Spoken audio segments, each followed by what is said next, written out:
Hello everyone, welcome to Code Multiverse. In this new tutorial, Road to JavaScript, we'll be learning about JavaScript programming language. It's one of the most sought programming language in the market right now.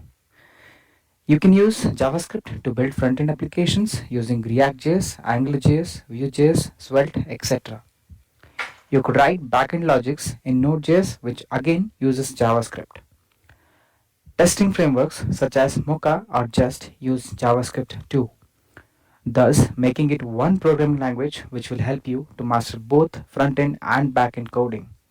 Amazing, isn't it? Let's get started.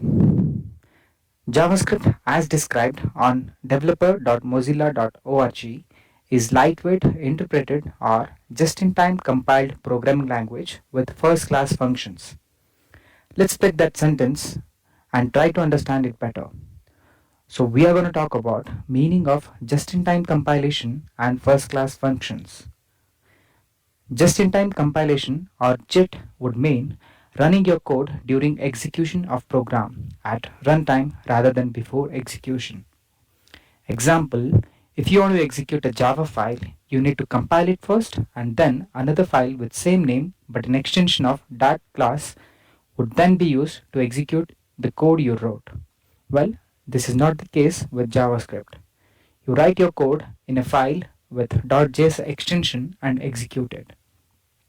First-class functions would mean that JavaScript treats functions just like any other variables. Hence, this means the language supports passing functions as arguments to other functions, returning them as the values from other functions, and assigning them to variables or storing them in new data structures. So let me reiterate the definition again. JavaScript is a just-in-time compiled programming language which treats functions as first-class citizens. That's it for this part of the course. See you in next video. For more updates, please click on the bell icon and do not forget to like, share and subscribe. Thank you.